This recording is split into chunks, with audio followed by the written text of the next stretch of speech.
Remember the first time you saw color on TV? It was like magic, wasn't it? The Wizard of Oz's transition from black and white to vibrant Technicolor, but right in your living room. Suddenly, the Lone Ranger's mask was black, not gray, and Lucy's hair was a fiery red. But it wasn't just about the colors. The arrival of color TV changed everything about how we spent our evenings. No more huddling around the radio. Now the whole family gathered to watch Ed Sullivan or Walt Disney's Wonderful World of Color. How did this new technology transform your family's routines? Remember gathering around that boxy TV set, adjusting the rabbit ears just right? It's 1955, and you're settling in for another night of family entertainment. Picture a typical living room from the era. The TV proudly displayed as the centerpiece, surrounded by a plush sofa and a couple of armchairs.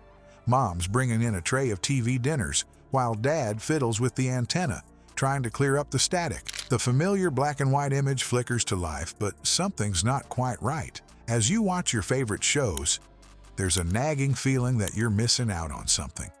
The world outside your window is full of vibrant colors, yet on the screen, everything is reduced to shades of gray. These early TV experiences had their limitations. Black and white broadcasts could only convey so much detail. Watching a Western? Those stunning desert landscapes lost their golden hues, and it was hard to tell the good guys from the bad without their trademark white and black hats. Sports fans had it tough too. Imagine trying to follow a golf ball on a grayscale course. Despite these drawbacks, Americans were captivated by their new TV sets. Popular shows like I Love Lucy had families in stitches, even if they couldn't see Lucy's famous red hair. The Lone Ranger and Tonto galloped across screens nationwide, fighting for justice in a monochrome frontier. And who could forget the spine-tingling introductions to The Twilight Zone, proving that suspense didn't need color to keep viewers on the edge of their seats.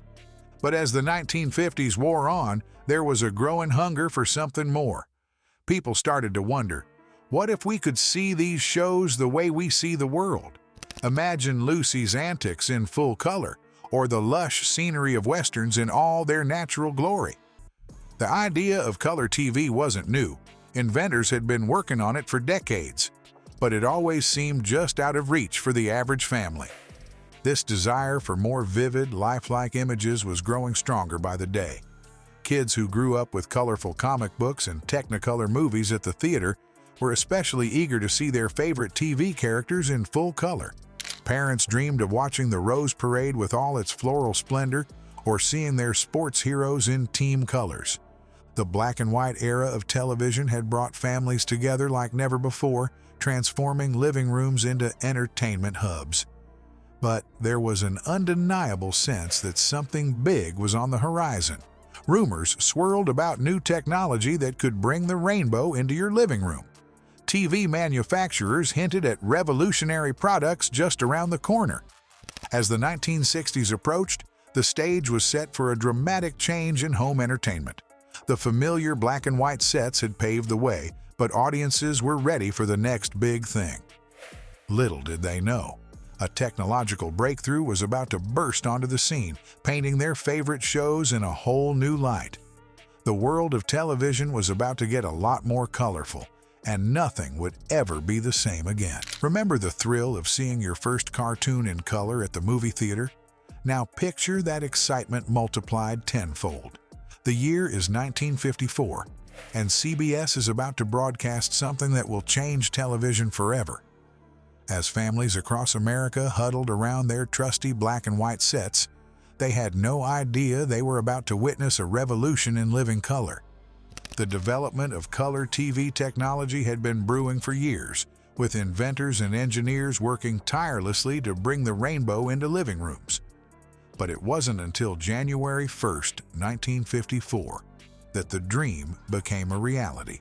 CBS made history with its broadcast of the Tournament of Roses parade, painting the screen with vibrant hues that left viewers awestruck. Imagine the gasps as people saw the parade's famous floral floats in all their colorful glory for the very first time. But this technological marvel didn't come cheap.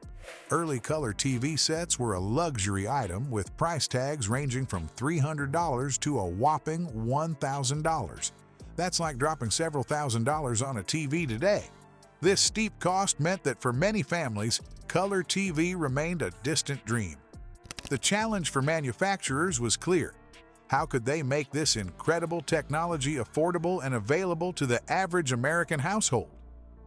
As color broadcasts began to increase, the networks faced their own set of challenges. They had to adapt quickly, transitioning their popular shows from black and white to color production. Can you imagine the excitement on set as favorite characters like Lucy Ricardo or the Lone Ranger were filmed in color for the first time? Producers had to rethink everything from set design to makeup, ensuring that every detail looked perfect in this new, vibrant medium. The buzz around color TV grew rapidly, and soon it became a status symbol. Families who could afford a color set were the envy of the neighborhood. Picture the scene: a new color TV being delivered to the house next door. Before you know it, the whole block is crowding into their living room, eager to catch a glimpse of bonanza in living color. It was like having a miniature movie theater right in your home. This race to own the first color TV on the block changed the way families approached television. Viewing became more of an event, with neighbors and friends gathering to watch special color broadcasts together.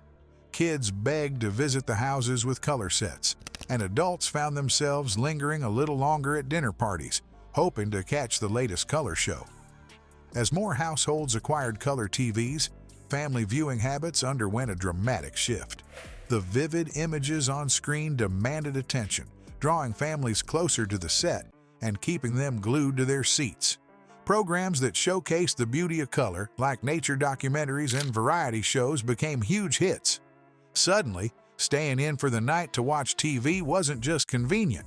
It was an adventure in Technicolor. As families gathered around their new color sets, they had no idea they were witnessing a revolution in more than just entertainment. What if I told you that those vibrant images were about to change everything from politics to fashion? Let's explore how color TV became a lens that transformed our view of the world. Imagine turning on your TV to watch the evening news and seeing the world in full color for the first time. It was a game changer. Suddenly, news reports weren't just informative. They were visceral experiences.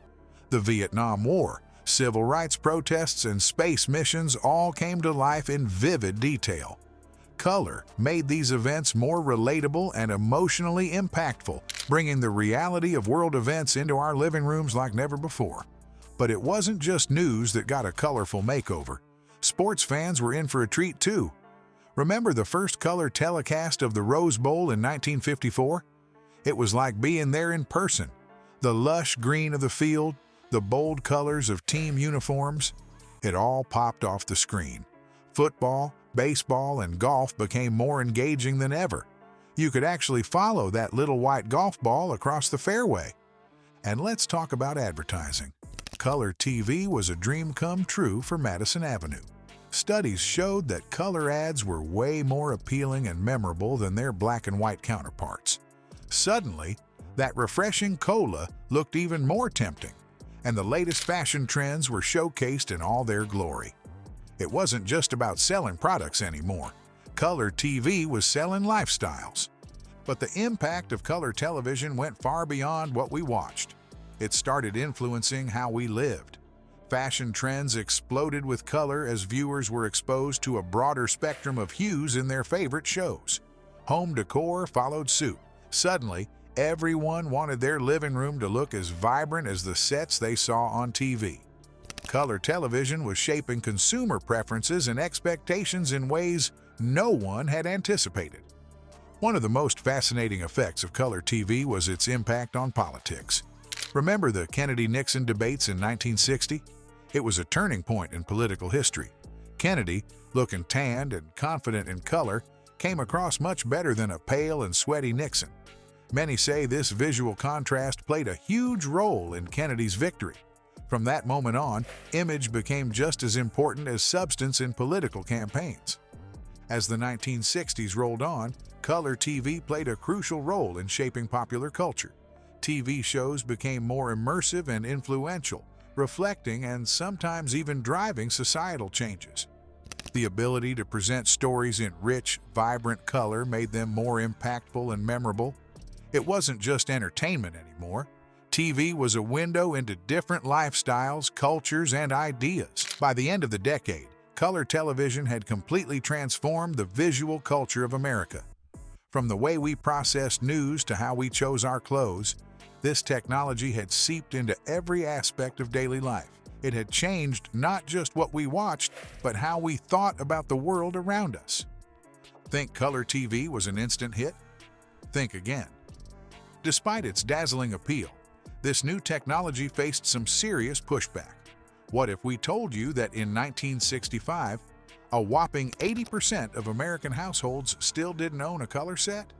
Let's tune in to the great color TV debate and uncover why this Technicolor dream took so long to become reality. As color television sets started appearing in living rooms across America, not everyone was ready to embrace this vibrant new world. The debate over whether color TV represented genuine progress or was just a flashy gimmick divided viewers and industry insiders alike. On one side, early adopters raved about the lifelike quality of their favorite shows.